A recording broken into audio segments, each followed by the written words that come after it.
Hello all. നമുക്ക് class 5-ന്റെ beginning of British rule in India എന്ന് പറയുന്ന ചാപ്റ്റർ നോക്കാം. ഇത് ആര്യ സെൻട്രൽ സ്കൂളിന് വേണ്ടി മാത്രമുള്ള ഒരു വീഡിയോ ആണ് ആക്ച്വലി. അപ്പോൾ എപ്പോഴും എന്താന്ന് വെച്ച് കഴിഞ്ഞാൽ ഹിസ്റ്ററി പഠിക്കാൻ നമുക്ക് എപ്പോഴും ഒരു ബുദ്ധിമുട്ടാണ്. ഹിസ്റ്ററിയിൽ കുറേ കാര്യങ്ങളുണ്ടാവും, കുറേ ഇൻഫർമേഷൻസ് ഉണ്ടാവും. ഇത് നമ്മൾ കറക്റ്റ് ആയിട്ട് സ്റ്റോർ ചെയ്ത് വെച്ച് പഠിച്ചില്ല എന്നുണ്ടെങ്കിൽ it is going to be very difficult, especially higher ക്ലാസ്സസിലേക്ക് പോകുമ്പോഴത്തേക്കും നമുക്ക് ഇത് ഓർത്ത് വെക്കാനൊക്കെ കുറച്ച് ബുദ്ധിമുട്ടാണ്. അപ്പൊ 5ാം ക്ലാസ്സിൽ തന്നെ എങ്ങനെയാണ് പഠിക്കേണ്ടത്, എങ്ങനെ നോട്ട് ഉണ്ടാക്കി പഠിക്കണം എന്ന് പതുക്കെ പതുക്കെ പ്രാക്ടീസ് ചെയ്ത് തുടങ്ങിക്കഴിഞ്ഞാൽ it is going to be very helpful in higher classes. So I thought of making this video for my kids friends. Okay, അപ്പൊ നമ്മൾ ഫസ്റ്റ് നോക്കാൻ പോകുന്ന chapter beginning of British rule in India എന്ന് പറയുന്ന chapter. ഞാൻ ഇതിന്റെ notes also ഉണ്ടാക്കിയിട്ടുണ്ട്. I just wanted to show the text. ഈ ടെക്സ്റ്റ് ഇതാണ് നമ്മൾ ഫോളോ ചെയ്യുന്നത് എന്ന് പറയാൻ വേണ്ടിയിട്ട്.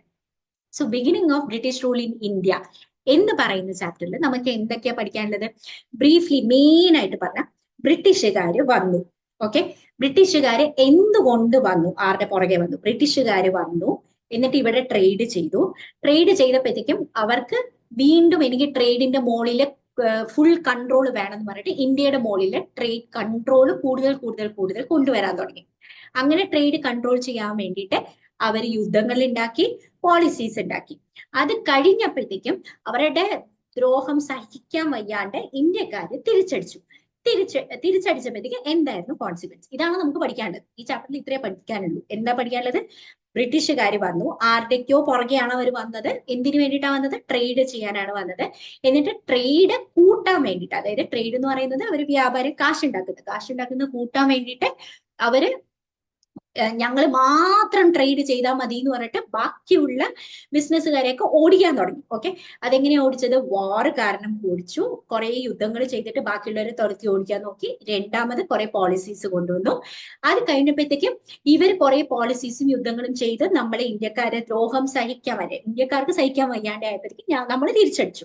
ഇതിനെ പറ്റിയിട്ടാണ് നമുക്ക് പഠിക്കാനുള്ളത്. ഓക്കെ, ഈ ചാപ്റ്ററിൽ ഫുള്ളി ഇതാണ് ഇതിന്റെ ഒരു ഓവർവ്യൂ. ഓക്കെ, അപ്പൊ ഇതില് നമുക്ക് ഫസ്റ്റ് ആൻഡ് ഫോർമോസ്റ്റ് പഠിക്കാനുള്ളത്, ആദ്യം നമുക്ക് വന്നിരിക്കുന്നത്, അതായത് പുറത്തെ രാജ്യത്ത് നിന്ന് നമ്മളുടെ അടുത്തേക്ക് വന്നിരിക്കുന്ന, ഇന്ത്യയിലേക്ക് വന്നിരിക്കുന്ന യൂറോപ്യൻസ് ബ്രിട്ടീഷുകാരാണ്. അപ്പൊ യൂറോപ്പ് എന്ന് പറയുന്നത് ഒരു കോണ്ടിനെന്റ്, അപ്പുറത്തെ സൈഡിലുള്ള ഒരു കോണ്ടിനെന്റ് ആണ്. ഓക്കെ, അപ്പൊ ഇത് യൂറോപ്പ് ആണെന്ന് വിചാരിച്ചോ. അപ്പൊ ഇവിടെയാണ് നമ്മുടെ സ്വന്തം ഇന്ത്യ ഇരിക്കുന്നത്. അപ്പൊ യൂറോപ്പിനകത്ത് കുറേ രാജ്യങ്ങളുണ്ട്. അതിലെ ഒരു രാജ്യം മാത്രമാണ് ബ്രിട്ടൻ എന്ന് പറയുന്നത്. ഒറ്റ രാജ്യമാണ് ബ്രിട്ടൻ. പക്ഷെ ബ്രിട്ടീഷുകാരല്ല ആദ്യം വന്നിരിക്കുന്നത്. അതിനു മുമ്പ് തന്നെ ഫസ്റ്റ് ആരാ വന്നത്? ആദ്യം വന്നത് പോർച്ചുഗീസുകാരാണ്. അപ്പൊ ആ സമയത്ത് യൂറോപ്പിൽ നിന്നും ഇന്ത്യയിലേക്ക് ഒരു സീ റൂട്ട്, മറ്റേ കടൽ വഴിയാ വന്നത്. അപ്പൊ സീ റൂട്ട് പോലും ആരും കണ്ടുപിടിച്ചിട്ടില്ല. ആ സമയത്താണ് പോർച്ചുഗീസുകാര് ഫസ്റ്റ് വാസ്കോഡഗാമ വന്നത്. വാസ്കോഡഗാമ സീ റൂട്ട് കണ്ടുപിടിച്ച് കഴിഞ്ഞപ്പോഴേക്കും ആൾക്കാർക്ക് അവിടെ യൂറോപ്പുകാർക്ക് കുറച്ച് കോൺഫിഡൻസ് ആയി. സീ റൂട്ട് കണ്ടുപിടിച്ചു എന്ന് മാത്രമല്ല, അവരിവിടെ വന്നിട്ട് ട്രേഡ് റിലേഷൻഷിപ്സ്, അതായത് ബിസിനസ് ചെയ്യാം എന്നുള്ള ഡീലൊക്കെ അങ്ങോട്ടും ഇങ്ങോട്ടും ഷെയ്ക്കാനൊക്കെ കൊടുത്തിട്ട് ഡീലൊക്കെ ഇട്ടിട്ട് പോവുകയും ചെയ്തു. അപ്പൊ ഫസ്റ്റ് പോർച്ചുഗീസ് വന്നു. ഇതൊക്കെ ഡീറ്റെയിൽ ആയിട്ട് നോക്കാം കേട്ടോ, നോട്ട് എഴുതി വെച്ചിട്ടുണ്ട്.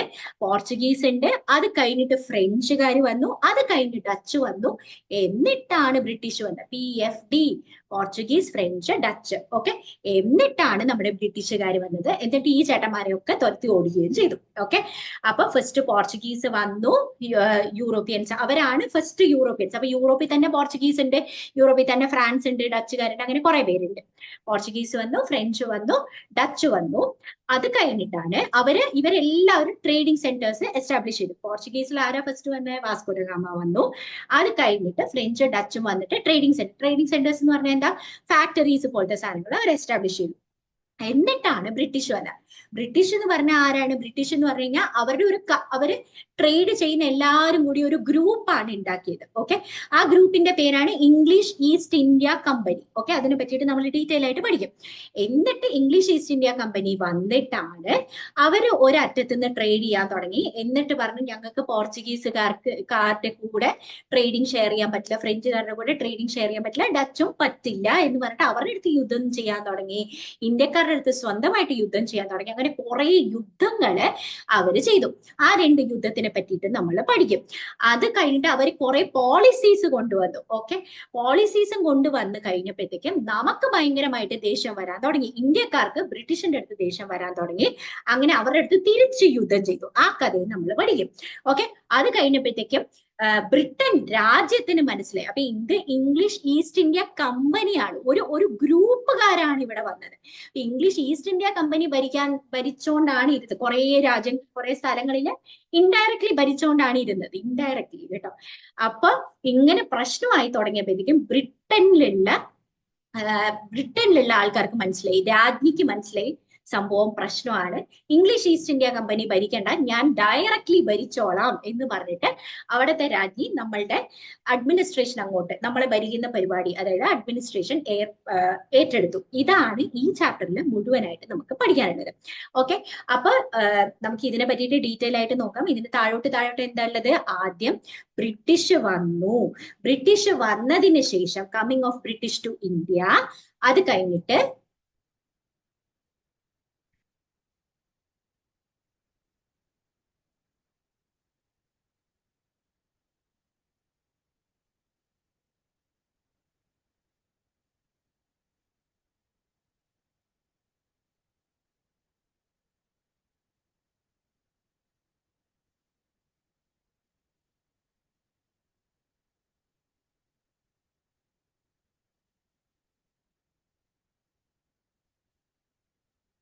ഓക്കെ, സോറി, മായ്ക്കാൻ വേണ്ടിയിട്ട് ഞാൻ അത്രയും സമയം എടുത്തതാണ്. സോ ഇതിൽ നമുക്ക് എന്തൊക്കെയാ പഠിക്കാനുള്ളത്? കമ്മിങ് ഓഫ് ബ്രിട്ടീഷ് ടു ഇന്ത്യനെ പറ്റി പഠിക്കേണ്ട, അതായത് ബ്രിട്ടീഷുകാർ ആരുടെ പുറകെയാണ് വന്നത്. അത് കഴിഞ്ഞിട്ട് ഇംഗ്ലീഷ് ഈസ്റ്റ് ഇന്ത്യ കമ്പനിയുടെ എസ്റ്റാബ്ലിഷ്മെന്റ് പഠിക്കാനുണ്ട്. അതായത് ബ്രിട്ടീഷുകാർ വന്നത് എന്തിനു വേണ്ടിയിട്ടാണ്, വന്ന സമയത്ത് അവർ എന്തൊക്കെ ചെയ്തു എന്നുള്ളത് പഠിക്കാനുണ്ട്. എന്നിട്ട് അവർക്ക് ഭയങ്കരമായിട്ട് ഞങ്ങൾക്ക് തന്നെ മുഴുവൻ കാശ് വേണം എന്നുള്ള ഒരു ആർത്തി വന്നു. അതിനു വേണ്ടിയിട്ട് അവർ ഇന്ത്യയുടെ മുകളിൽ ഒരു കൺട്രോള് കൊണ്ടുവരാൻ വേണ്ടിയിട്ട് അവർ യുദ്ധങ്ങൾ ഫൈറ്റ് ചെയ്തു. ഓക്കെ, വാർസ് ഫൈറ്റ് ചെയ്തു. അതേപോലെ കുറെ പോളിസീസ് ഉണ്ടാക്കി. അപ്പൊ വാർസിനെ പറ്റിയിട്ട് പഠിക്കാനുണ്ട്. അത് കഴിഞ്ഞപ്പോഴത്തേക്കും വാറിൽ എന്തൊക്കെ സംഭവിച്ചു എന്നൊക്കെ പഠിക്കാനുണ്ട്. അത് കഴിഞ്ഞപ്പോഴത്തേക്കും നമുക്ക് കുറച്ച് പോളിസീസ് ഉണ്ട്, 2 പോളിസീസിനെ പറ്റിയിട്ട് പഠിക്കാനുണ്ട്. ഇത് മുഴുവൻ ഇന്ത്യയുടെ മുകളിലുള്ള ഒരു കൺട്രോൾ ഗെയിൻ ചെയ്യാൻ വേണ്ടിയിട്ട്. എന്നിട്ട് നമ്മൾ തിരിച്ചടിച്ചതിനെ പറ്റിയിട്ട് പഠിക്കാനുണ്ട്. ഇത്രയാണ് ആക്ച്വലി നമുക്ക് ഈ ചാപ്റ്ററിൽ പഠിക്കാനുള്ളത്. ഓക്കെ, ഇതിന്റെ കോൺസിക്വൻസ് എന്താണെന്ന് പഠിക്കാനുണ്ട്. So now I will share my നോട്ട്സിൽ നിന്ന് വേണം നമ്മൾ ഇതേപോലെയുള്ള കാര്യങ്ങൾ പഠിക്കാൻ. Okay,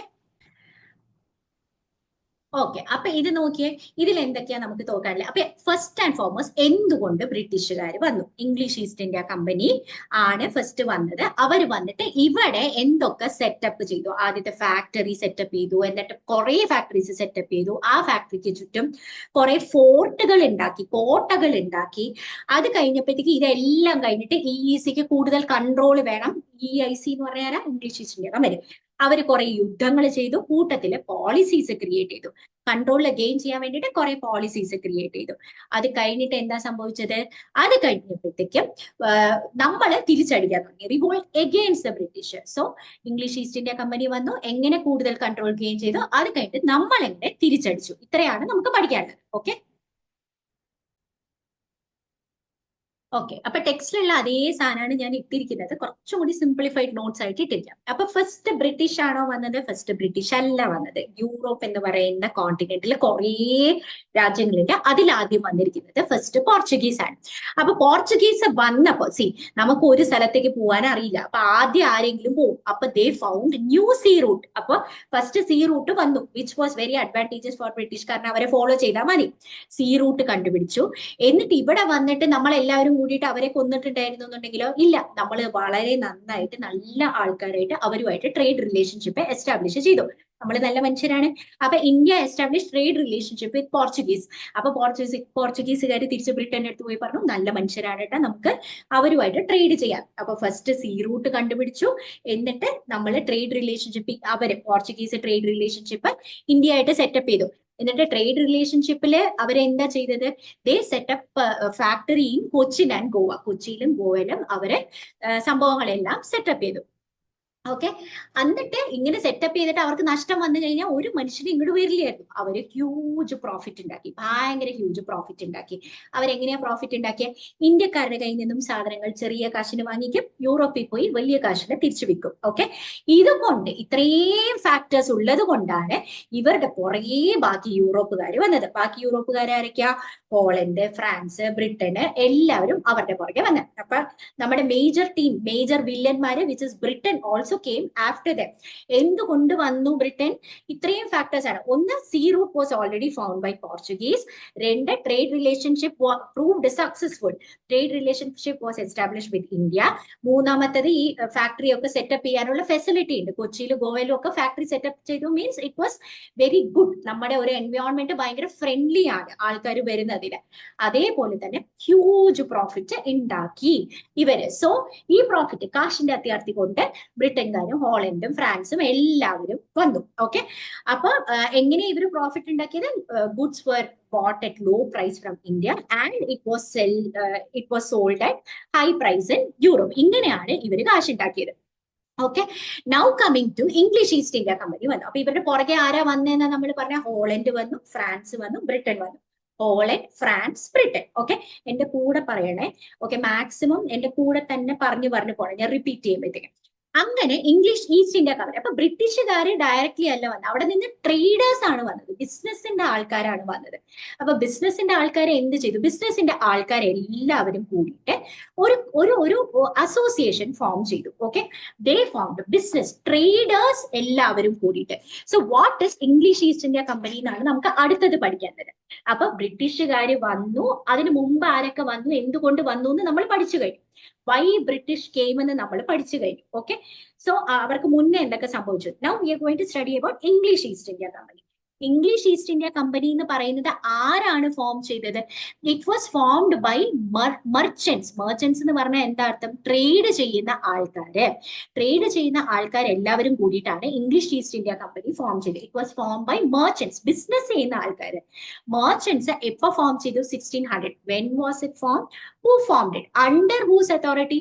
Queen Elizabeth. എലിന്ന് എഴുതിയിട്ടുണ്ടെന്നുള്ള ഡീറ്റെയിൽ ആയിട്ട് എഴുതാൻ മതിയായത്, കാരണം ക്വീൻ എലിസബത്ത് വണ്ണിന്റെ കീഴിലാണ്, രാജ്ഞിയുടെ കീഴിലാണ് ഈ ഒരു അസോസിയേഷൻ ഫോം ചെയ്തത്. മർച്ചന്റ്സ്. അപ്പൊ ഇവരെ സംബന്ധിച്ചിടത്തോളം ഇവിടെ വന്നിട്ട് ഭരിക്കണം എന്ന് ഒരാഗ്രഹത്തിൽ ഭരിക്കുന്നത് വമ്പൻ തലവേദനയായിരുന്നു. അവർക്ക് ഒറ്റ ഉദ്ദേശം വേണ്ടത് ട്രേഡ് ചെയ്യുക, trading in India, in order to conduct trade in India. അതിനുവേണ്ടി മാത്രമാണ് ഇംഗ്ലീഷ് ഈസ്റ്റ് ഇന്ത്യ കമ്പനി വന്നത്. സോ ഇംഗ്ലീഷ് ഈസ്റ്റ് ഇന്ത്യ കമ്പനീനെ പറ്റി ഫസ്റ്റ് നമ്മൾ എന്ത് പറഞ്ഞു? എപ്പോ ഫോം ചെയ്തു? 1600. ആര് ഫോം ചെയ്തു? Merchants of the English who wanted to trade, merchants of the Britain who wanted to trade with India.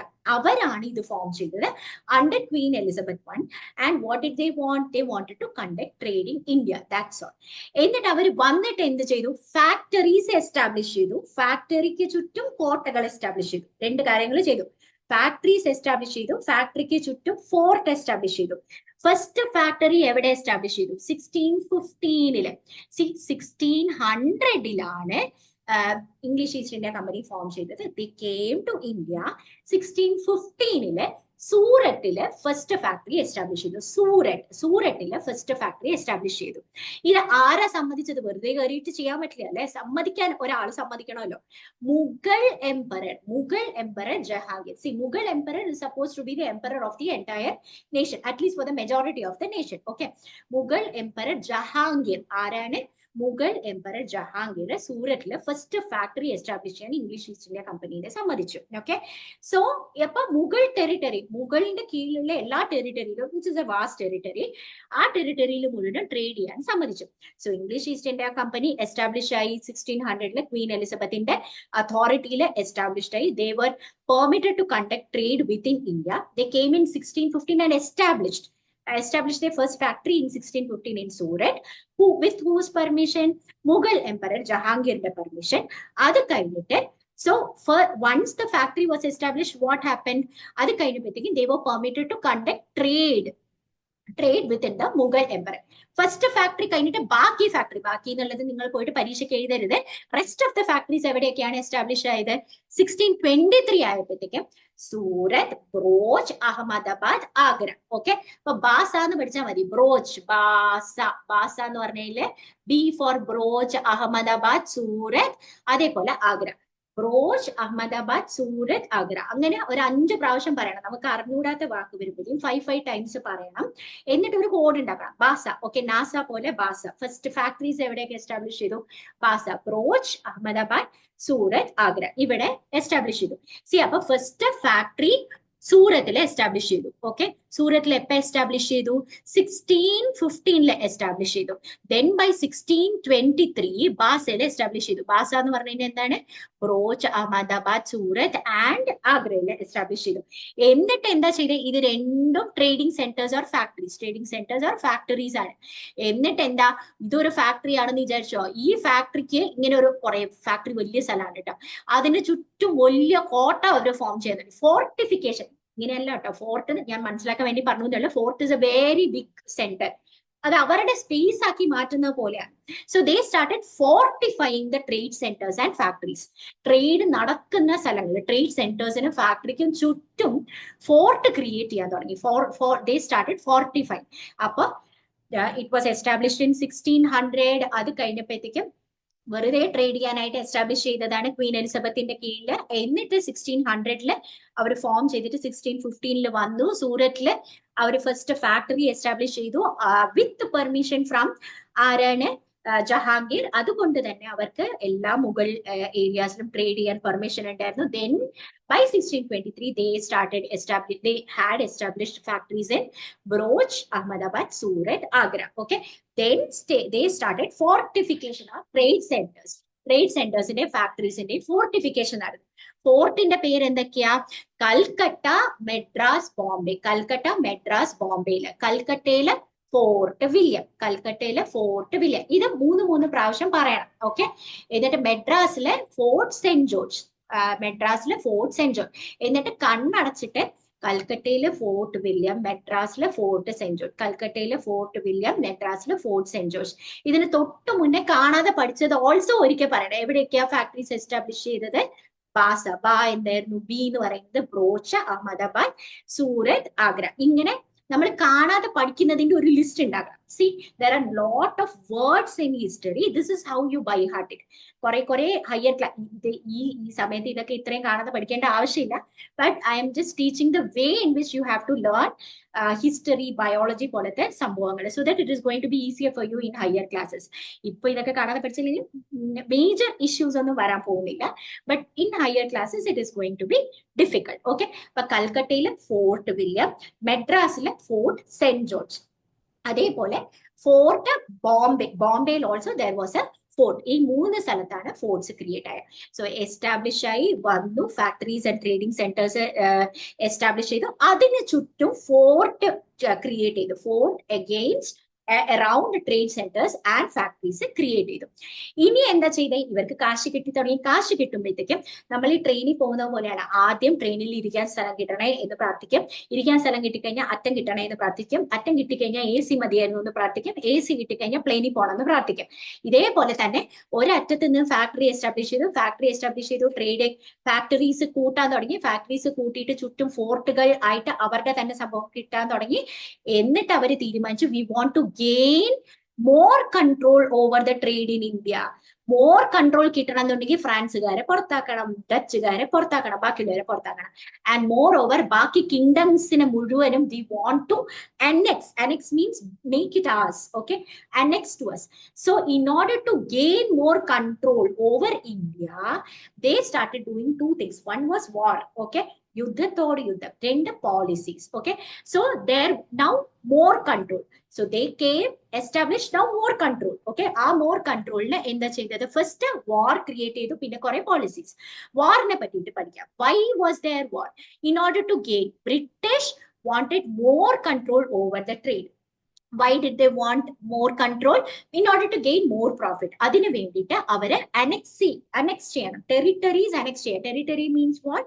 പ്ലേസസിനെ അവരുടെ സെയിം അവരിലേക്ക് കൊണ്ടുവരാം. ഓക്കെ, merge with അതായത് അവരുടെ താല്പര്യങ്ങൾ നടത്താൻ വേണ്ടിയിട്ട് അവർ കൂടുതൽ ടെറിട്ടറീസിനെ കീഴടക്കുക എന്നുള്ളതല്ല, അവര് നമ്മളുടെ പാർട്ടാക്കാം എന്നുള്ളത്. Okay, so wanted to annex territories, അതാണ് ചെയ്യാൻ പോയത്. അപ്പൊ അതിന് lots and lots of war അവര് ഫൈറ്റ് ചെയ്തു എഗെയിൻസ്റ്റ്. അപ്പൊ അവർ ആർക്കെതിരെയാണ് യുദ്ധം ചെയ്തത്? So in order to gain more control, in order to annex more territories, they started doing more and more wars. Okay, so ആർക്കൊക്കെ എഗെയിൻസ്റ്റ് ആണ്? ആർക്കെങ്കിലും എതിരെ യുദ്ധം ചെയ്യണമല്ലോ. ഒന്ന് യൂറോപ്യൻ റൈവൽസിനെതിരെ യുദ്ധം ചെയ്യാൻ തുടങ്ങി. അതേപോലെ തന്നെ റൂളേഴ്സ് ഓഫ് സ്മോൾ കിങ്ഡത്തിനെതിരെയും അവര് യുദ്ധം ചെയ്യാൻ തുടങ്ങി. So in order to gain more control, what did the British do? In order to gain more control over the trade in India, they started having more and more wars against all, against ബാക്കി competition ആരാണ്? France, Dutch, Portuguese ഇവർക്കെതിരെ യുദ്ധം ചെയ്തു. എന്ന് മാത്രമല്ല, അപ്പുറത്തും ഇപ്പുറത്തുമുള്ള small കിങ്ഡത്തിന്റെ റൂളേഴ്സുമായിട്ട് യുദ്ധം ചെയ്തു. രണ്ട് ടീമിനെതിരെ യുദ്ധമായിരുന്നു. അങ്ങനെ നമുക്ക് പഠിക്കാനുള്ളത്, ബ്രീഫ്ലി പഠിക്കാനുള്ളത്, രണ്ട് മേജർ സെറ്റ് ഓഫ് യുദ്ധങ്ങളെ പറ്റിയിട്ടാണ്. വൺ ഇസ് കർണാട്ടിക് വാർസ്, അടുത്തത് ബംഗാളിലെ ഒരു വാർസ്. ബംഗാളിന് കാശുണ്ട്, അത് കാരണം ബംഗാളിന്റെ കഷ്ടകാലമായിരുന്നു, അവിടെ യുദ്ധമായിരുന്നു. കർണാട്ടിക് വാർ എന്ന് പറയുന്നത് ആരാ? യൂറോപ്യൻ റൈവലിന് എതിരെ. Carnatic War is a series of war. 1746 തുടങ്ങി 1763 വരെ യുദ്ധമായിരുന്നു. 1746 തുടങ്ങി 1763 വരെ 3 സെറ്റ് ഓഫ് വാർസ് വരെ. English East India company and France east India company. Okay, അപ്പൊ ഒരു സീരീസ് ഓഫ്, നമ്മൾ നേരത്തെ പറഞ്ഞു യുദ്ധം ആർക്കെതിരെയായിരുന്നു? യൂറോപ്യൻ റൈവൽസ്, ഫ്രഞ്ചും ഡച്ചും പോർച്ചുഗീസിനെതിരെ ഉണ്ടായിരുന്നു. അപ്പൊ ഫ്രഞ്ച് ഈസ്റ്റ് ഇന്ത്യ കമ്പനിക്കെതിരെ മേജർ യുദ്ധങ്ങൾ നടന്നു. English East India company and French east India company. ഇത് കോൺ ബനേഗ കരോഡ്പതിയിലൊക്കെ ക്വസ്റ്റ്യൻ ആയിരുന്നു കേട്ടോ. സുരേഷ് ഗോപിയുടെ പരിപാടിയൊക്കെ ഉണ്ടായിരുന്നു, അതിന് ഇത് ക്വസ്റ്റ്യൻ വന്നിട്ടുണ്ടായിരുന്നു. കർണാട്ടിക് വാർസ് ആർക്കൊക്കെ എതിരായിരുന്നു? ഇംഗ്ലീഷ് ഈസ്റ്റ് ഇന്ത്യ കമ്പനിയും ഫ്രഞ്ച് ഈസ്റ്റ് ഇന്ത്യ കമ്പനിയും തമ്മിലായിരുന്നു. എന്തിനു വേണ്ടിയിട്ടാ? In order to gain more control over the trade. ഞങ്ങൾക്ക് കൂടുതൽ ബിസിനസ് ചെയ്യണം, അത് കാരണം നിങ്ങൾ ഇവിടെ നിന്ന് തുരത്തി ഓടിക്കാൻ വേണ്ടിയിട്ടായിരുന്നു ഈ പരിപാടിയൊക്കെ അവർ ചെയ്തുകൊണ്ടിരുന്നത്. ഓക്കെ, ഇംഗ്ലീഷ് ഈസ്റ്റ് ഇന്ത്യ കമ്പനിക്കും മറ്റേ ഫ്രഞ്ച് ഈസ്റ്റ് ഇന്ത്യ കമ്പനിക്കും തമ്മിലായിരുന്നു കർണാട്ടിക് വാർസ്. ഇതിന്റെ ഇടയിൽ കഷ്ടകാലത്തിന് ഇന്ത്യക്കാർ പെട്ടിട്ടുണ്ടായിരുന്നു, കുറെ പേര് മരിക്കുകയും ചെയ്തു. അപ്പൊ ഇതിൽ എന്താന്ന് വെച്ച് കഴിഞ്ഞാൽ ഇന്ത്യൻ റൂളേഴ്സ് മിണ്ടാതിരിക്കുകയോ ഇല്ല. Indian rulers also joined in this. Why did they join in this? Because in order to strengthen their cause, അവർക്ക് കൂടുതൽ കാശ് കിട്ടാൻ വേണ്ടിയിട്ട്. ബിക്കോസ് ബ്രിട്ടീഷിനെ സപ്പോർട്ട് ചെയ്ത് കഴിഞ്ഞാൽ ഞങ്ങൾ നിങ്ങൾക്ക് കൂടുതൽ കാശ് തരാം, ടാക്സ് തരാം എന്നൊക്കെ പറയുമായിരുന്നു. അല്ലെങ്കിൽ എന്താന്ന് വെച്ച് കഴിഞ്ഞാൽ സ്മോൾ റൂളേഴ്സ് ആണ്. തിരുവിതാംകൂർ ഒരാൾ ഭരിച്ചു, അപ്പുറത്ത് കോഴിക്കോട് വേറൊരാൾ ഭരിച്ചു. അപ്പൊ തിരുവിതാംകൂറും കാലിക്കട്ടും തമ്മിൽ അടിയാണ്, അല്ലെങ്കിൽ അങ്ങനെ രണ്ട് കൊച്ചു കിങ്ഡം ഉണ്ട്, ഇവര് തമ്മിൽ അടിയാണ്. ശരി, ഇവരെ നമുക്ക് തുരത്തി ഓടിക്കാം എന്ന് പറഞ്ഞിട്ട് ബ്രിട്ടീഷുകാരെ ഇയാളുടെ അടുത്ത് പോയി പറയും. അപ്പൊ ഇയാൾ പറയാം, ഇത് കൊള്ളാലോ, അപ്പൊ എനിക്ക് ഇവരെയും കൂടി ഭരിക്കാം എന്ന് പറഞ്ഞിട്ട് ഇങ്ങനെ കുറെ കുണു എന്ന് പറഞ്ഞിട്ട് കുറെ ഇഷ്യൂസ് ഉണ്ട് ഈ സ്മോൾ കിങ്ഡംസ് തമ്മിൽ. So for their own benefit, why did the Indian rulers join? To strengthen their cause. That means in order for their own benefit, Indian rulers for their own cause, they started joining in the wars. And in order to defeat their rivals, so apparthappurthe ella neighbors തമ്മിൽ അടിയായിരുന്നു. So in order to defeat their neighbors, in order to defeat their rivals, they started joining it. Indian rulers also joining it. അപ്പൊ ഈ പരിപാടി മുഴുവൻ കഴിഞ്ഞപ്പോ കർണാട്ടിക് വാറിന്റെ ഒരു series കഴിഞ്ഞപ്പോഴത്തേക്കും what happen? Carnatic war series കഴിഞ്ഞപ്പോഴത്തേക്കും EEIC, അതായത് English East India Company gained advantage over the trade. So what did we learn? നമ്മൾ പറഞ്ഞു ബ്രിട്ടീഷുകാർ വന്നിട്ട് എന്ത് സംഭവിച്ചു? ബ്രിട്ടീഷുകാർ വന്നിട്ട് അവർ ഫാക്ടറി എസ്റ്റാബ്ലിഷ് ചെയ്തു. എവിടെയൊക്കെ ഫാക്ടറി എസ്റ്റാബ്ലിഷ് ചെയ്തു അതിന് ചുറ്റും ഫോർട്ട് ക്രിയേറ്റ് ആയി. അത് കഴിഞ്ഞപ്പോഴത്തേക്കും they wanted control over the Indian trade. For that, what did they do? They started having wars as well as policies. War arc against ആണ്? യൂറോപ്യൻസിന് against, as well as against the rulers of the small kingdom. അതിൽ first നമുക്ക് പഠിക്കാനുള്ള set Carnatic wars ആണ്. അത് കഴിഞ്ഞിട്ട് Bengal wars ആണ്. കർണാട്ടിക് വാറിൽ എന്തൊക്കെയുണ്ട്? മൂന്ന് സെറ്റ് ഓഫ് വാർ ആണ് 1746 to 1763. ഇംഗ്ലീഷ് ഈസ്റ്റ് ഇന്ത്യ കമ്പനിക്കും ഫ്രഞ്ച് ഈസ്റ്റ് ഇന്ത്യ കമ്പനിക്കും എതിരായിട്ടായിരുന്നു ഈ മൊത്തം ഫൈറ്റ് ഉണ്ടായിരുന്നത്. ഒരാവശ്യമില്ലാണ്ട് all the small rulers of the kingdom also joined it for their own cause. Okay, so why was this war created? In order to have greater control over the trade. So Indian rulers also joined in order to strengthen their cause and to defeat their rivals. അതിനു വേണ്ടിയിട്ടാണ് ഈ പരിപാടി അവർ പോയിട്ട് join ചെയ്തത്. And ultimately ഏതൊരു യുദ്ധം ആരൊക്കെ തമ്മില് എന്തിനു വേണ്ടിയിട്ട് ആര് സപ്പോർട്ട് ചെയ്തു, അതേപോലെ തന്നെ അവസാനം എന്ത് സംഭവിച്ചു, ആരൊക്കെ ആരൊക്കെ തമ്മിലാണ് EIC FEIC French east India കമ്പനിയും തമ്മിൽ എപ്പോഴായിരുന്നു 17 മറ്റേ blah blah blah, okay, I don't remember years. Okay, രണ്ടുപേര് തമ്മിൽ എന്തിനു വേണ്ടിയിട്ടായിരുന്നു? In order to gain more control over the trade. ഇനി ആരൊക്കെ സപ്പോർട്ട് ചെയ്തു? ഇന്ത്യൻ റൂളേഴ്സ് ജോയിന്റ് ചെയ്തു. എന്തിനു വേണ്ടിയിട്ടാണ് support? Strengthen their cause as well as to defeat the rivals. Ultimately എന്ത് സംഭവിച്ചു? English East India Company gained advantage over the trade. ട്രേഡില് ഫ്രഞ്ചിനെക്കാളും ഡച്ചിനെക്കാളും ഒക്കെ they gain, English East India കമ്പനിക്ക് കൂടുതൽ ട്രേഡ് ചെയ്യാൻ പറ്റി. Now coming to battles over Bengal. Okay, battles over Bengal. Bengal കഷ്ടകാലം. ഇപ്പൊ കർണാട്ടിക് വാർ കഴിഞ്ഞു, ഇനി നമ്മൾ ബംഗാളിലെ വാറുകളാണ് പഠിക്കാൻ പോകുന്നത്. ബംഗാൾ കഷ്ടകാലത്തിന് റിച്ചസ്റ്റ് പ്രൊവിൻസ് ആയിരുന്നു. ഇഷ്ടം പോലെ ബിസിനസ്, ഇഷ്ടം പോലെ വെരി റിച്ച് ആയിട്ടുള്ള ഒരു പ്രൊവിൻസ് ആയിരുന്നു. അപ്പൊ കുറെ ബാറ്റിൽസ് അവിടെ ഫൈറ്റ് ചെയ്തു. നമുക്ക് പഠിക്കാനുള്ളത് രണ്ട് മേജർ ബാറ്റിൽസ് ആണ്, which is battle of Plassey as well as battle of Buxar. അപ്പൊ വാർ ആൻഡ് പോളിസീസ് ഉണ്ട്. ഓക്കെ, വാർ ആൻഡ് പോളിസീസ് ഉണ്ട് in order to strengthen the trade. അതിൽ വാറിൽ നമ്മൾ എന്ത് പഠിച്ചു? ഫസ്റ്റ് നമ്മൾ പഠിച്ചത് Carnatic war. Okay, Carnatic war പഠിച്ചു. എന്നിട്ട് നമ്മൾ എന്താ പഠിച്ചത്? Battle of Bengal. Battle of ബംഗാളിൽ നമ്മൾ എന്താ പഠിക്കാൻ പോണേ? Why? Because it is a very rich province. Okay, battle of ബംഗാളിൽ നമ്മൾ രണ്ടെണ്ണാണ് പഠിക്കാൻ പോണേ, ബാറ്റിൽ of Plassey and battle of Buxar. Battle of Buxar ആണ് നമ്മൾ പഠിക്കാൻ പോകുന്നത്. ഓക്കെ, ഇനി ബാറ്റിൽ ഓഫ് പ്ലാസിയിൽ എന്തൊക്കെയാ? ഇതാണ് battle of Plassey. Battle of പ്ലാസിയിൽ നമ്മൾ എന്തൊക്കെയാ പറഞ്ഞ? വെൻ പഠിക്കും, കാരണം പഠിക്കും, ആരൊക്കെ തമ്മിലാന്ന് പഠിക്കും, കോൺസിക്വൻസ് പഠിക്കും, ആരൊക്കെ സപ്പോർട്ട് ചെയ്തു എന്ന് പഠിക്കും, കോൺസിക്വൻസ് പഠിക്കും. എപ്പോഴും എന്താണ്? ഒരു യുദ്ധം വന്ന when was battle of Plassey done? When was battle of Plassey done? 1757 അല്ലെ നടന്നു. ഇനി ആരൊക്കെ തമ്മിലാണ്, എന്തുകൊണ്ടാണ് നടന്നത് ഫസ്റ്റ്. ഓക്കെ, എന്താന്ന് വെച്ച് കഴിഞ്ഞാൽ സി, ഒരു പ്രൊവിൻസ് എന്ന് പറഞ്ഞു കഴിഞ്ഞാൽ ബംഗാൾ ഇസ് എ പ്രൊവിൻസ്. നമ്മളിപ്പോ സ്റ്റേറ്റ് എന്നൊക്കെ പറയില്ലേ, അതേപോലെ ബ്രിട്ടീഷുകാര് അവരെ പറഞ്ഞിരുന്നത് ഒരു പ്രൊവിൻസ് ആണ്. ബംഗാളിലെ ഒരു നവാബ് ഉണ്ട്, അതിനെ റൂൾ ചെയ്യുന്നത് ഒരു നവാബാണ്. ആ നവാബ് ബ്രിട്ടീഷുകാർക്ക് കുറെ പ്രിവിലേജ് കൊടുത്തിട്ടുണ്ട്. നിങ്ങൾക്ക് ഇങ്ങനെയൊക്കെ ട്രേഡ് ചെയ്യാമെന്ന് പറഞ്ഞിട്ട് കുറെ ഫെസിലിറ്റി കൊടുത്തിട്ടുണ്ടായിരുന്നു, പ്രിവിലേജ് കൊടുത്തിട്ടുണ്ടായിരുന്നു. ഓക്കെ, കുറെ ഫെസിലിറ്റി കൊടുത്തിട്ടുണ്ടായിരുന്നു. പക്ഷെ now what did the British do? They misused. അപ്പൊ എന്ത് കാരണം എന്താണ്? Nawab of Bengal had given a lot of trade privileges which the British misused. അത് അപ്പൊ ദേഷ്യം വരില്ലേ നവാബിന്? And moreover they were not paying the duty. ഗവൺമെന്റിന് കാശ് കൊടുക്കും, നമ്മളൊക്കെ ടാക്സ് കൊടുക്കില്ല, അതേപോലെ ബ്രിട്ടീഷ് സപ്പോസ് പുറത്തുനിന്ന് വന്ന ആൾക്കാര് ഇവിടെ ബിസിനസ് ചെയ്യണ്ടേ, കാശ് ഉണ്ടാക്കണ്ടേ, നമുക്ക് കാശ് തരില്ല, നവാബിന് കാശ് കൊടുക്കില്ല. നവാബിന് എന്ന് പറഞ്ഞാൽ സ്റ്റേറ്റിന് കാശ് കൊടുക്കില്ല. So they were not paying the duty. So first thing is nawab had given a lot of privilege for the British, but they misused it. അവര് ഭയങ്കരമായിട്ട് മിസ്യൂസ് ചെയ്യണ്ടായിരുന്നു അവരുടെ പ്രിവിലേജസ് ഒക്കെ. ഓക്കെ, മറ്റേ കമ്പനിക്ക് കൊടുത്ത പ്രിവിലേജ് ഒക്കെ, അവർക്ക് ബിസിനസ് ചെയ്യാൻ കൊടുക്കുന്ന പ്രിവിലേജ് ഒക്കെ ഇൻഡിവിജ്വൽ ഒഫീഷ്യൽസ് തന്നെ ബിസിനസ് ചെയ്തിട്ട് അവർ സ്വന്തമായിട്ട് കാശ് ഉണ്ടാക്കും, അവർ സ്വന്തമായിട്ട് സെർവൻസിനെ ഒക്കെ വെക്കും, ഇന്ത്യക്കാരെ മോശമായിട്ട് ട്രീറ്റ് ചെയ്യും, അങ്ങനെ കുറെ പ്രശ്നങ്ങൾ ഉണ്ടായിരുന്നു.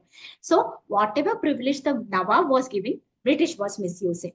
രണ്ട്, they were not paying the duty, they were not paying the government, okay, paying the Nawab, they were not paying the duty. മാത്രല്ല മൂന്നാമത്തെ റീസൺ എന്താ? ബ്രിട്ടീഷ് സ്ലോലി ഒരു ആർമി ബിൽഡ് ചെയ്യാൻ തുടങ്ങി. അപ്പൊ ദേഷ്യം വരില്ലേ? നമ്മുടെ വീട്ടിൽ വന്നിട്ട് ഇവിടെ ഒരു യുദ്ധം ചെയ്യാനുള്ള അറ്റ്മോസ്ഫിയർ ക്രിയേറ്റ് ചെയ്യാണ്. They started building an army. അടുത്തത് they started expanding their base. അവർക്ക് കൊടുത്ത സ്ഥലം അല്ലാണ്ട് എക്സ്ട്രാ സ്ഥലം എടുത്തിട്ട് അവർ ട്രേഡ് എക്സ്പാൻഡ് ചെയ്യാൻ തുടങ്ങി. Expanding their base at Calcutta. അങ്ങനെ 4 റീസൺസ് ആണ് ബാറ്റിൽ ഓഫ് പ്ലാസി ഉണ്ടാവാൻ കാരണം. 4 റീസൺസ് എന്തൊക്കെയാ? British started misusing the trade privileges which was given by Nawab. 2, duty was not paid. 3, British started building army. 4ാമത്തേത് they started expanding the base at Calcutta. They started expanding the base at Calcutta. Okay. അപ്പോ ആ സമയത്ത് നവാബ് ആരാണ്? ബംഗാളിന്റെ നവാബ് എന്ന് പറയുന്നത് സിറാജുദ്ദൗള. സിറാജുദ്ദൗള പറഞ്ഞു, army building not possible ചേട്ടാ, expanding base at Calcutta not possible. He did not permit. In spite of that, British did all these things which was wrong. അല്ലെ? ഈ 4 മേജർ കാരണങ്ങൾ കൊണ്ടാണ് ബാറ്റിൽ ഓഫ് പ്ലാസി ഉണ്ടായത്. So then there was a fight. Okay, ഇങ്ങനെ വന്നപ്പോഴത്തേക്കും ബാറ്റിൽ of Plassey ഉണ്ടായി. British against the Nawab. Okay, നവാബിന്റെ ആൾക്കാർ സിറാജുദ്ദൗലയുടെ എഗെയിൻസ്റ്റ്. സിറാജുദ്ദൗലയും ബ്രിട്ടീഷും തമ്മിലായിരുന്നു യുദ്ധം. ആരൊക്കെ തമ്മിലാണ്? സിറാജുദ്ദൗല, നവാബ് ബംഗാളും അതേപോലെ തന്നെ ബ്രിട്ടീഷുകാരും, ബ്രിട്ടീഷ് ഈസ്റ്റ് ഇന്ത്യ കമ്പനിയുമാണ്. അപ്പൊ കോൺസിക്വൻസ് എന്തായിരുന്നു? British one, Sirajuddaula was captured, he was put to death and Mir Jafar എന്ന് പറയുന്ന അദ്ദേഹത്തിനെ റൂളർ ആക്കി. അപ്പൊ കോൺസിക്വൻസ് എന്താണ് എന്നുള്ളത് നമുക്ക് മനസ്സിലായി. ഓക്കെ, അപ്പൊ നമ്മൾ എന്തൊക്കെ നോക്കി?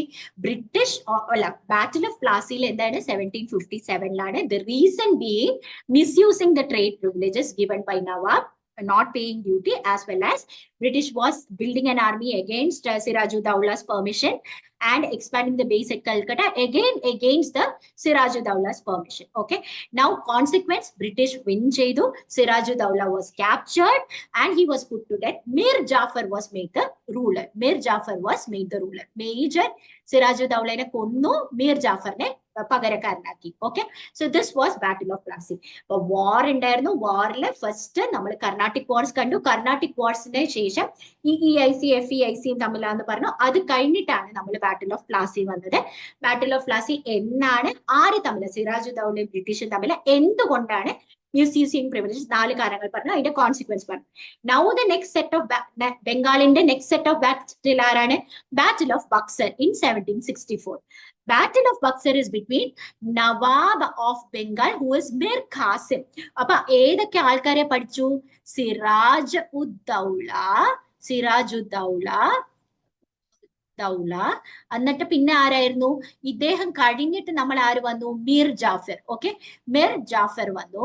മിർ ജാഫർ അല്ലാണ്ട് ബക്സറിന്റെ സമയത്ത് ആരാണ് ഉണ്ടായിരുന്നത്? മിർ ഖാസിം. അപ്പൊ നമുക്ക് അറിയാത്ത പേരുകളെല്ലാം ഇങ്ങനെ ഒന്ന് ലിസ്റ്റ് ചെയ്തിട്ട് കഴിഞ്ഞാൽ it is going to be easy for you. Mir ഖാസിമും ഇംഗ്ലീഷ് ഈസ്റ്റ് ഇന്ത്യ കമ്പനിയും തമ്മിലായിരുന്നു ഈ ബക്സറിന്റെ യുദ്ധം. Mir Qasim and English. Again, why is it? Privileges were, lot of privileges were given by Mir Qasim to English East India Company after Battle of Plassey. Battle of Plassey kind of കുറേ privileges കൊടുത്തു. അവർ അതും misuse ചെയ്തു. So they misuse the privileges. So this reduced the income of Bengal. ഇത് ഇങ്ങനെ പറഞ്ഞു കഴിഞ്ഞാൽ reduced എന്നാണ് കേട്ടോ അർത്ഥം. ഇതൊക്കെ ഷോർട്ട് ഹാൻഡ്സ് ആണ്. Okay, this reduced the income of Bengal. Okay, അപ്പൊ 2 റീസൺസ് ആണ്. Privileges which was given by Mir Qasim after Battle of Plassey was misused by English East India Company. Okay, this reduced the income of Bengal. Okay, അപ്പൊ ഇനി ആരാ ഇതിനെ support ചെയ്തത്? ഒന്ന്, ആ സമയത്ത് അവധ് എന്ന് പറഞ്ഞിട്ട് തൊട്ടടുത്ത ഒരു രാജ്യമുണ്ട്, അവിടത്തെ നവാബ്. ഓക്കെ, ഷുജാഉദ്ദൗല സപ്പോർട്ട് ചെയ്തു. ഓക്കെ, ആരാണ് സപ്പോർട്ട് ചെയ്തത് ആ സമയത്ത്? ഷുജാഉദ്ദൗല, അതാണ് നവാബ് ഓഫ് അവധ്. ഓക്കെ, അപ്പൊ നമ്മൾ ആരെയൊക്കെ പഠിച്ചു? സിറാജുദ്ദൗല ആരാണ്? ബാറ്റിൽ ഓഫ് പ്ലാസിയുടെ സമയത്ത് സിറാജുദ്ദൗലയും ഇംഗ്ലീഷ് ഈസ്റ്റ് ഇന്ത്യ കമ്പനിയും തമ്മിൽ. എന്നിട്ട് സിറാജുദ്ദൗലനെ കൊന്നതിന് ശേഷം അദ്ദേഹത്തിനെ തടവിലിട്ടിട്ട് അദ്ദേഹത്തിന് ഡെത്ത് സെന്റൻസ് കൊടുത്തു. അതിനുശേഷം Mir Jafar was made the ruler. എന്നിട്ട് ബാറ്റിൽ ഓഫ് ബക്സറിൽ മിർ ഖസീം ആയിരുന്നു അവിടുത്തെ നവാബ്. മിർ ഖസീമും ഇംഗ്ലീഷ് ഈസ്റ്റ് ഇന്ത്യ കമ്പനിയും തമ്മിലായിരുന്നു അടി. മിർ ഖസീമും ഇംഗ്ലീഷ് ഈസ്റ്റ് ഇന്ത്യ കമ്പനിയും അടി ഉണ്ടാക്കിക്കൊണ്ടിരുന്നപ്പോഴാണ് നവാബ് ഓഫ് അവധ് വന്ന് പറഞ്ഞത് മിർ ഖസീമിനെ സപ്പോർട്ട് ചെയ്യാം. നവാബ് ഓഫ് അവധിന്റെ പേരെന്താ? ഷുജാഉദ്ദൗല. ഓക്കെ, ഇത് 2-3 പ്രാവശ്യം പറയണം. ഷുജാഉദ്ദൗല മാത്രമല്ല, ആ സമയത്ത് Mughal emperor Shah Alam II also support ചെയ്യാന്ന് പറഞ്ഞു. Okay, Shah Alam II. Okay, അപ്പൊ ഈ പേരുകളെല്ലാം സെപ്പറേറ്റ് ഒന്ന് എഴുതി വെക്കണം. So it will be easy for you to remember all these things. Okay, so battle of പ്ലാസിയുടെ സമയത്ത് സിറാജുദ്ദൗല ആയിരുന്നു, അദ്ദേഹത്തിനെ മാറ്റിയിട്ടാണ് മിർ ജാഫർ വന്നത്. അത് കഴിഞ്ഞിട്ട് ബാറ്റിൽ ഓഫ് ബക്സറിന്റെ സമയത്ത് ആരായിരുന്നു? മിർ ഖാസിം ആയിരുന്നു. നവാബ് ഓഫ് നമ്മുടെ ബംഗാള്. അത് കഴിഞ്ഞിട്ട് ഇദ്ദേഹത്തിനെ സപ്പോർട്ട് ചെയ്തത് ആരായിരുന്നു? നവാബ് ഓഫ് അവധിന്റെ നവാബ്. ഓക്കെ, അവധ് എന്ന് പറയുന്ന സ്ഥലത്തിന്, പ്രൊവിൻസിന്റെ അദ്ദേഹത്തിന്റെ പേരെന്താ? ഷുജാഉദ്ദൗല.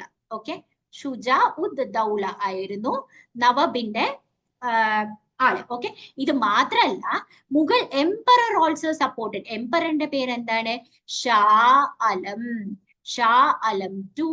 ഓക്കെ, ഇനി ഇതിന്റെ കോൺസിക്വൻസ് എന്തായി? ബ്രിട്ടീഷ് വിക്ടോറിയസ് ആയി.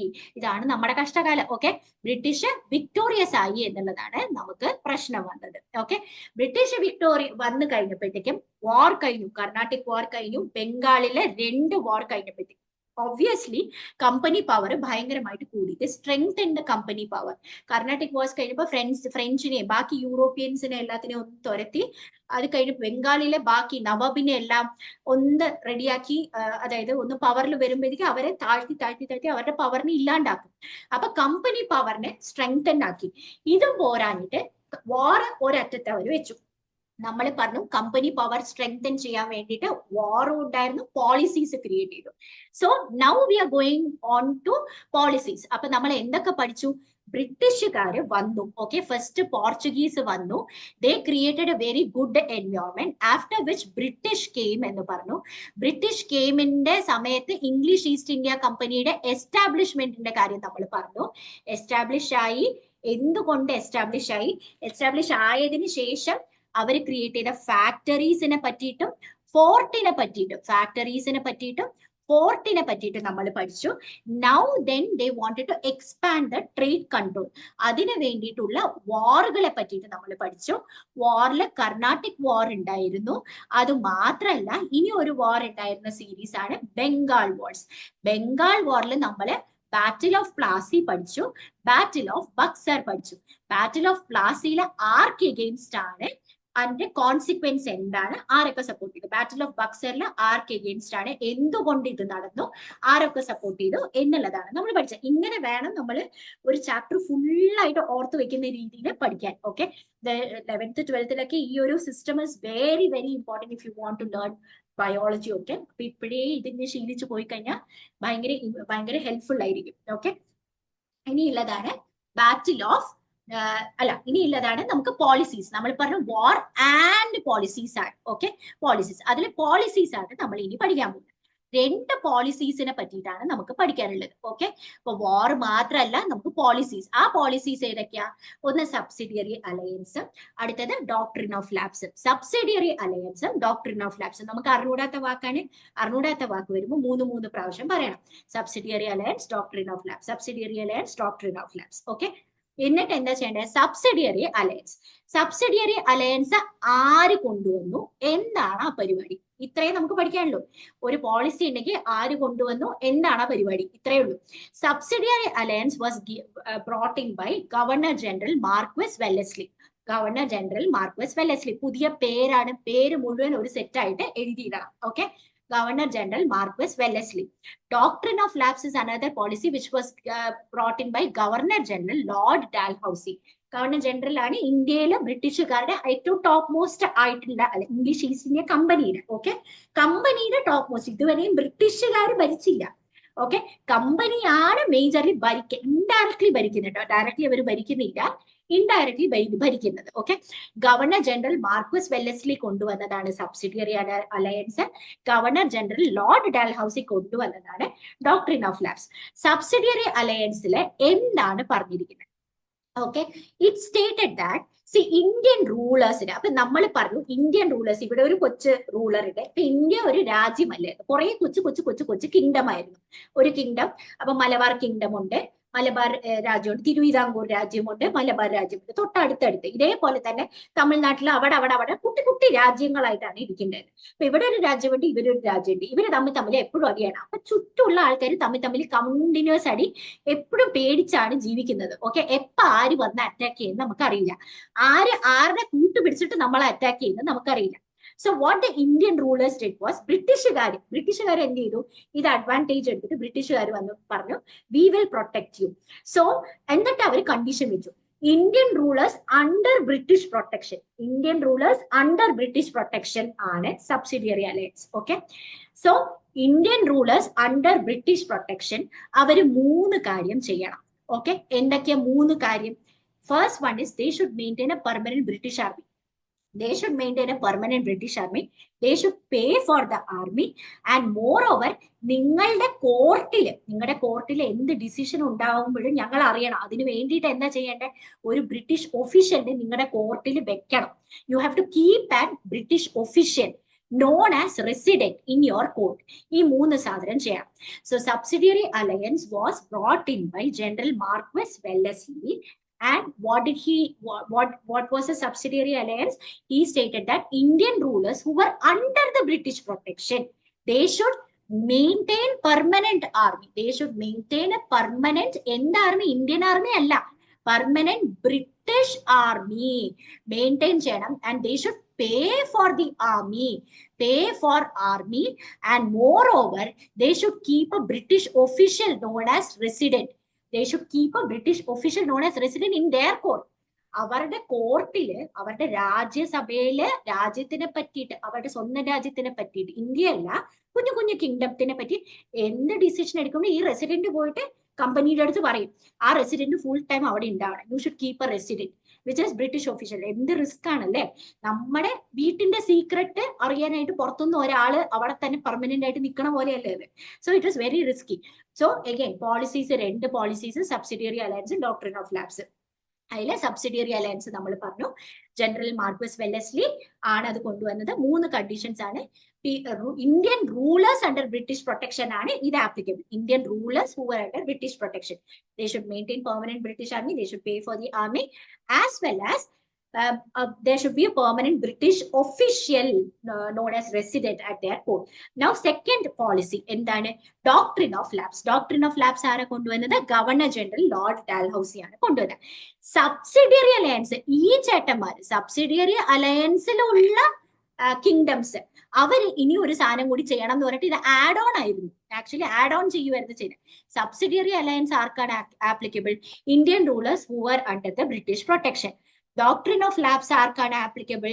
സബ്സിഡിയറി അലയൻസ് ഓൾറെഡി ഉണ്ടായിരുന്ന kingdoms who are under subsidiary alliance, അവർ എന്ത് ചെയ്യണം എന്ന് പറഞ്ഞു? See in case they did not have a ആൺകുട്ടി, okay, they did not have a natural male heir, അങ്ങനെയാണെങ്കിൽ they have to give up their territory. Territory തന്നെ ബ്രിട്ടീഷിന് കൊടുക്കണം. നിങ്ങൾ രാജ്യം വിട്ടിട്ട് ബ്രിട്ടീഷിന് കൊടുക്കണം എന്നാണ് പറഞ്ഞത്. So what is subsidiary alliance? Subsidiary alliance means the kingdom, അല്ല sorry, what is doctrine of lapse? If you lapse having, if you do not have a male hair, if you do not have a natural male hair എന്ന് പറഞ്ഞു കഴിഞ്ഞാൽ ആൺകുട്ടി സ്വന്തമായിട്ട് ഒരു Prince ഇല്ല എന്നുണ്ടെങ്കിൽ, natural male heir ഇല്ല എന്നുണ്ടെങ്കിൽ, you have to give up your territory, you have to give up your kingdom to British എന്നാണ് അവർ പറഞ്ഞത്. So kingdoms under subsidiary alliance have to give up the territory to British if rulers did not have a natural male heir. ഇതായിരുന്നു doctrine of lapse. അപ്പൊ നമ്മൾ എന്തൊക്കെ പറഞ്ഞു? 2 policies, subsidiary alliance പറഞ്ഞു, doctrine of ലാപ്സും പറഞ്ഞു, ആര് കൊണ്ടുവന്നു എന്ന് പറഞ്ഞു, അതിന്റെ കണ്ടീഷൻസ് എന്താണെന്നുള്ളത് പറഞ്ഞു. ഓക്കെ, അപ്പൊ ഇനി നിങ്ങൾ എന്താ ചെയ്യേണ്ടതെന്ന് പറഞ്ഞു കഴിഞ്ഞാൽ ഇത് മുഴുവൻ ഒന്ന് ബൈ ഹാർട്ട് പറഞ്ഞു നോക്കണം. ഓക്കെ, ഇതിങ്ങനെ ഓർഡറിൽ തന്നെ ആദ്യം ബ്രിട്ടീഷ് വന്നു, അതിന് മുമ്പ് ആരാണ് വന്നത്, എന്നിട്ട് ഇംഗ്ലീഷ് ഈസ്റ്റ് ഇന്ത്യ കമ്പനിയുടെ എസ്റ്റാബ്ലിഷ്മെന്റ് പറഞ്ഞു, എന്നിട്ട് അവരെങ്ങനെയാണ് പവർ സ്പ്രെഡ് ചെയ്യാൻ നോക്കി, എന്നിട്ട് വാറിനെ പറ്റി പറഞ്ഞു, 2 ടൈപ്പ് വാറിനെ പറ്റി പറഞ്ഞു. ആഫ്റ്റർ വിച്ച് നമ്മൾ ഈ ഒരു പോളിസീസിനെ പറ്റിയിട്ട്, 2 പോളിസീസിനെ പറ്റിയിട്ട് ഇപ്പൊ എന്തൊക്കെ പോയിന്റ് ഓർമ്മയുണ്ടോ, you have to tell those points by heart. അല്ലെങ്കിൽ ഇതേപോലെ ഒന്ന് എഴുതി നോക്കണം. എസ്പെഷ്യലി ഇംഗ്ലീഷിലൊന്ന് പറഞ്ഞു നോക്കിയാൽ it is going to be much advantages. Okay, അങ്ങനെയാണെങ്കിൽ നമ്മുടെ മെമ്മറി ഓൾസോ ഭയങ്കരമായിട്ട് കൂടുള്ളൂ. ഓക്കെ.